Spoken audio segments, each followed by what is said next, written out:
नमस्कार, मैं कंचन शर्मा, सहायक आचार्य प्राणी शास्त्र, राजकीय महाविद्यालय झुंझुनू से। आज का हमारा टॉपिक है स्ट्रक्चर ऑफ ओवम या अंडाणु की संरचना। oogenesis द्वारा उत्पन्न हैप्लॉइड सेल्स को ओवम कहते हैं। ओवम पर विभिन्न प्रकार के आवरण पाए जाते हैं, जैसे मुर्गी के अंडाणु पर कैल्शियम कार्बोनेट का कवच तथा कवच झिल्लियाँ पाई जाती हैं। आवरण सहित अंडाणु को ही हम एग कहते हैं। ओवम सामान्यतः सभी प्राणियों में गोलाकार, नॉन मोटाइल तथा पीतक युक्त हैप्लॉइड गैमीट होता है। इसमें एक प्रारूपिक कोशिका में पाए जाने वाले सभी प्रकार के कोशिकांग पाए जाते हैं। भिन्न भिन्न जंतुओं में अंडाणु या ओवम भिन्न भिन्न आकार के होते हैं। ऑस्ट्रिच का अंडा सबसे बड़ा होता है। अंडे के आकार का निर्धारण पीतक की मात्रा द्वारा किया जाता है। एलेसिथल तथा माइक्रोलेसिथल अंडे प्राय आकार में छोटे होते हैं।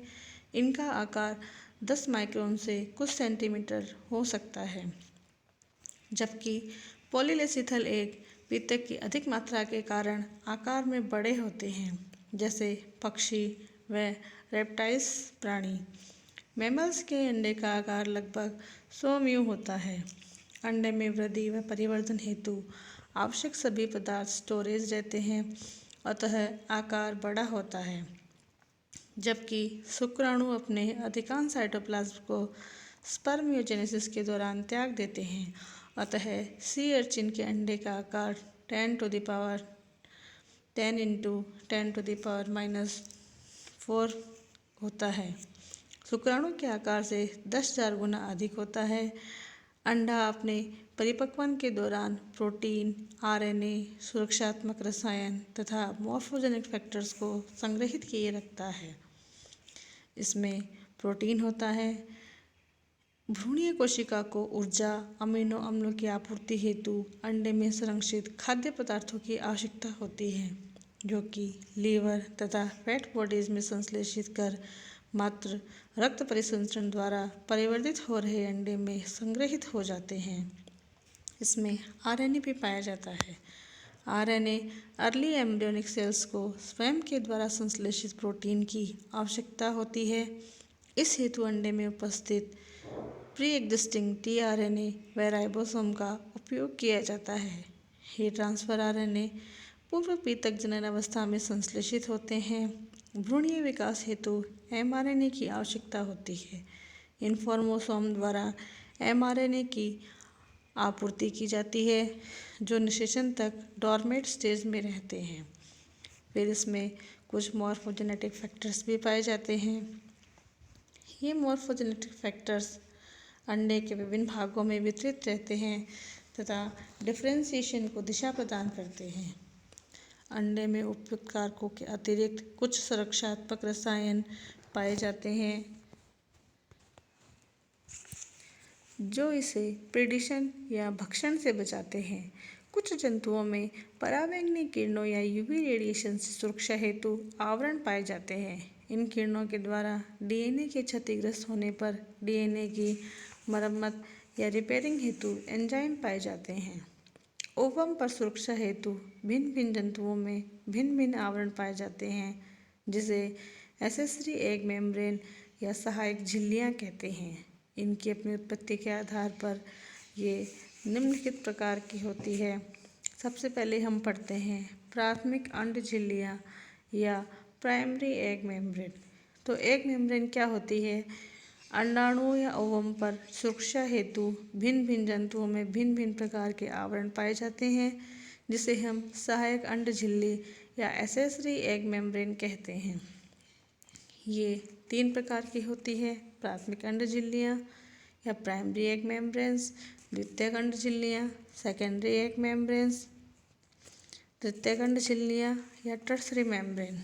तो पहले हम पढ़ते हैं प्राथमिक एग मेम्ब्रेन या प्राइमरी एग मेम्ब्रेन। ओवम अथवा अंडाशय द्वारा उत्पन्न अंड झिल्लियों को हम प्राथमिक अंड झिल्ली कहते हैं। ये अंडाणु की प्लाज्मा मेम्ब्रेन के बाहर तथा फॉलिक्यूलर सेल्स के मध्य पाई जाती हैं। प्राइमरी एग मेम्ब्रेन्स विभिन्न प्रकार की होती हैं। प्रथम प्राइमरी एग मेम्ब्रेन में आती है विटेलाइन झिल्ली या विटेलाइन मेम्ब्रेन। विटेलाइन झिल्ली, यह झिल्ली प्लाज्मा लेमा के बाहर स्थित होती है। इस आवरण के अधिकांश कंपोनेंट्स ओवम के चारों ओर फाइब्रस मैट बनाते हैं। इस आवरण या मैट के निर्माण हेतु प्लाज्मा झिल्ली ग्लाइकोप्रोटीन प्रदान करती है। जाति विशिष्ट अंडाणु व शुक्राणु के संयोग हेतु विटेलाइन आवरण आवश्यक होता है। इस प्रकार का आवरण इंसेक्ट, मोलस्क तथा एकाइनोडर्मेटा में पाया जाता है। फिशेज के अंड पर उपस्थित इस आवरण को हम कोरियन कहते हैं। नेक्स्ट आता है जोना पेलुसिडा।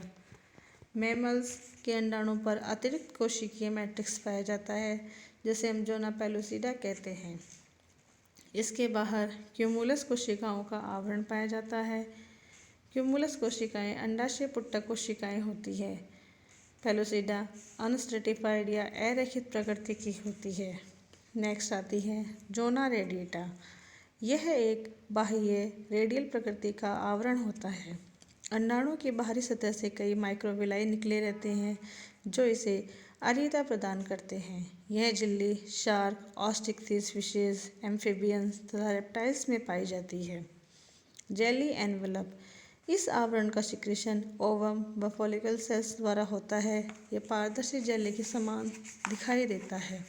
इसमें प्रोटेक्टिव केमिकल्स पाए जाते हैं जो इसे भक्षकों या प्रेडिटर्स से सुरक्षा देते हैं। इस प्रकार का आवरण इकाइनोडर्मेटा व जलीय इनवर्टिब्रेट्स में पाया जाता है। सेकेंडरी एग मेम्ब्रेन या द्वितीयक अंड झिल्लियाँ। अंडाणु की चारों ओर पाई जाने वाली फॉलिकल सेल्स द्वारा स्रावित अंड झिल्लियों को हम द्वितीयक अंड झिल्लियाँ कहते हैं। द्वितीयक अंड झिल्लियाँ प्राथमिक अंडकलाओं को घेरे रखती हैं। कीटों व एसिडियंस में पाई जाने वाली द्वितीयक अंड झिल्ली को कोरियन अथवा चर्मिका कहते हैं। मैमल्स का अंडाणु कोरोना रेडिएटा द्वारा परिबद्ध होता है। इसकी कोशिकाओं में हाई एल्यूरोनिक अम्ल पाया जाता है। यह एक अनियमित आकार का आवरण होता है। इसे हटाने हेतु शुक्राणु के एक्रोसोम द्वारा हाई एल्यूरोनिडेज एंजाइम स्रावित किया जाता है। एम्बाइस्टोमा जैसे एम्फीबियंस, रेप्टाइल्स तथा पक्षियों में द्वितीयक अंड झिल्लियों का अभाव होता है। तृतीयक अंड झिल्लियाँ या टर्सरी एग मेम्ब्रेन्स। अंडवाहिनी या ओविडक्ट अथवा अन्य भागों द्वारा स्रावित आवरण तृतीयक अंड झिल्लियाँ कहलाते हैं। कुछ जंतुओं में यूट्रस द्वारा भी इसका सिक्रीशन किया जाता है। मेंढक या फ्रॉग के अंडाणु का जेली आवरण मुर्गी के अंडे में एल्बुमिन सेल मेम्ब्रेन्स तथा कैल्शियम कार्बोनेट का सेल, ये टर्सरी मेम्ब्रेन्स होती हैं। मुर्गी में सेल का सिक्रीशन सेल ग्लैंड द्वारा किया जाता है।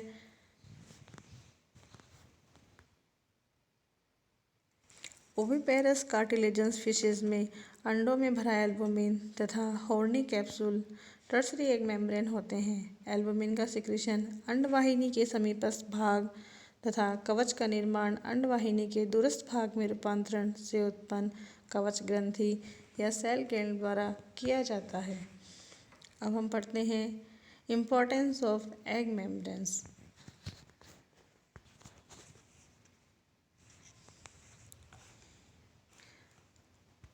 सबसे पहले एग मेम्ब्रेन अंडे की शुष्कता या डेसिकेशन से सुरक्षा करती है। सेकंड, अंडे में एक से अधिक शुक्राणु के प्रवेश को रोकना ताकि पॉलिस्पर्मी ना हो। थर्ड, इसका उपयोग एल्बुमिन द्वारा परिवर्तित हो रहे भ्रूण को पोषण प्रदान करना है।